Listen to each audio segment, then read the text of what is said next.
a brilliant person without the means to communicate is lost. And that was Melody. Brilliant. But she couldn't walk, she couldn't take it, and she was so frustrated. Now raise your hand if you have not read Out of My Mind. Okay. I'm going to read one really quick section. She goes through a lot of frustration at school. She can't walk, she can't talk, she's in a wheelchair. Nobody wants to be her friend. All she wants is a friend. She wants to be like everybody else.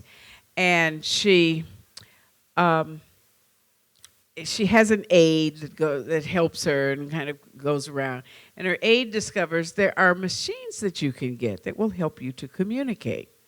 And so she finally gets this machine. It takes a long time, and the insurance has to approve it, and it's very expensive. But it's a machine that if you push a button, it will talk. And so this is when she gets her machine. I've seen the kids at school play video games they've never seen before, and I've seen them program their phones and computers without touching a book of instructions. So I take my right thumb and I push the on button. The board whirs and glows, and then a welcome message appears on the screen. I push another button, and a voice that sounds like an Englishman with a really bad head cold blurts out, "Welcome to Meditaker." Mrs. V jumps up from the couch. I shriek with joy. "It looks like you're way ahead of me, Melody." Not that I'm surprised.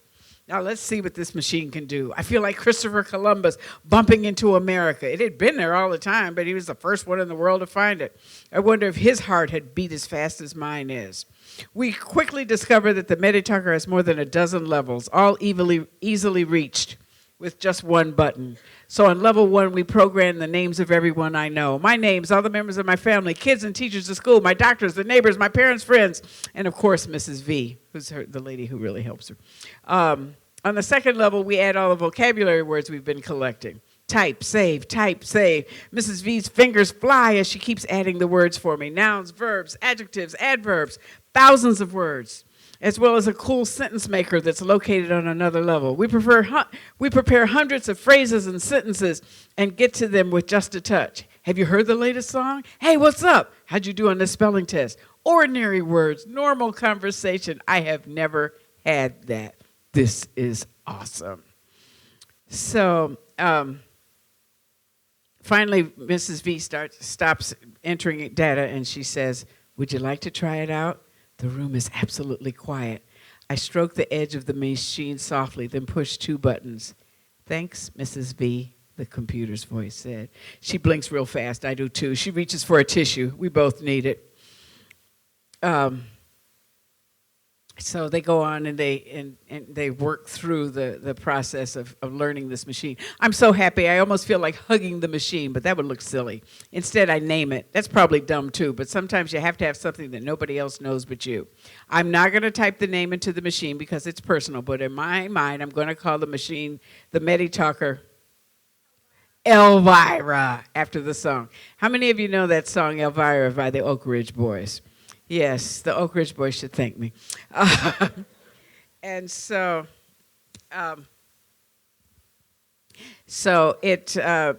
they go on and they discover, she says, "I picked the voice called Trish. She sounds like a girl, not a grown-up. I wouldn't mind sounding like her if I could talk." "Bienvenue," Trish says in French. I know that means welcome. I push the button for German, and she says, "Willkommen." I can even find something that sounds like Funying when I touch the button for Chinese. I stop and stare at the board. It has never occurred to me that there are kids like me in Germany and China and France who need a machine to help them talk.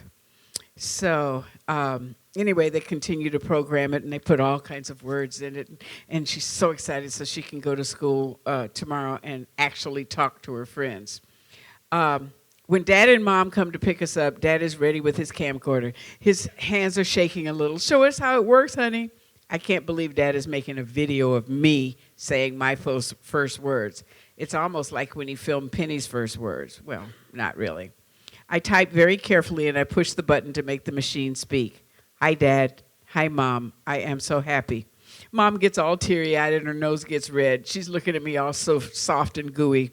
When I think about it, I realize I have never, ever said any words directly to my parents. So I push a couple of buttons, and the machine speaks the words I have never been able to say. I love you. Mom completely loses it. She bubbles up with tears and grabs Dad. I think he might be sniffing back a couple of tears himself, but he has recorded it all.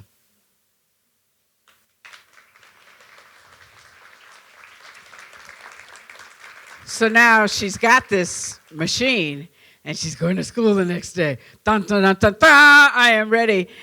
And the kids are not necessarily welcoming to her. But she is determined, and she wants to get involved in the school. The school has this thing called a quiz team. And Melody says, I want to be on the quiz team. You can't be on the quiz team. You can't talk. I want to be on the quiz team. I'm going to try out for the quiz team. And so she tries out for the quiz team. They accuse her of cheating. But she gets on the quiz team. And what are they going to do? They're going to be on television. And here's smart girl, smart girl, smart girl, smart boy, and Melody in a wheelchair. It's like, oh, my goodness, is this going to look on TV? So how that works out and how she finds her place in school and in the world and on the quiz team is the rest of the story. Why did I write the book? This is the answer I give most of the time. I wrote that book because you needed that book. I wrote that book because you needed to know that there are kids like Melody. I've worked with kids like Melody all my life, and they are real people. And this morning when we were talking, I said, if you were like Melody, somebody would have to take you to the bathroom and put you on the toilet. And the kid said, ugh. I said, that's a real thing for somebody every single day. That's a real thing. So I just wanted to expand the world of kids, people, adults, and say there's other people in the world, and you need to know that they are there and they exist, and they have brains and minds and dreams and hopes, and they want to be accepted just like you do. The last thing that I can leave you with is never underestimate the power of a book. A book can change your life. Reading a book, find a book. And it's like, I don't care what you read. If you like Rick Riordan and all those gods and goddesses, I wish I had thought of that before he did. I would have been better at it. But anyway, yeah, and he's rich. Yeah. But if that's who you like, good, read them all. I don't care what you read. Just read. Read what turns you on. And then read something else that's related to it. And then read something that's harder. Read the real Greek myth things. And then compare the real thing to the fictional thing. Just read and learn and grow and develop. I don't care if you read my books. I just want you to read. I want your brain to grow. Okay? Hey, that was a good ending. I was a 12th grade reading teacher at West Orange High School. They hate reading. They hate reading because they're not good at it. And I gave them Tears of a Tiger, and they read that one and loved it. And then they read Forged by Fire. And then I taught The Battle of Jericho. So I have seen kids who never saw any worth in reading say, what else did she write? I really liked it tonight. It was really nice getting to meet the author. I read Out of My Mind, part of a book group, when I was in, I think, 2nd or 3rd grade, and it was really an eye-opening book for me. And then to get to discuss it with my fellow book group members and go and dig in deep to the meaning, it changed me. I just think Sharon Draper was such a good speaker. She really kept your attention the entire time, so I thought that was really good. And they're some of my favorite books, so I loved listening to the background of them. I love how sassy she is with her answers, and the audience asked her really good questions, and she was just with it. I loved that. What's your favorite book by her? Definitely a big fan of Tears of a Tiger. I love how it really hooks in kids when they're trying to read and getting kids to read, so that's a fantastic book for them.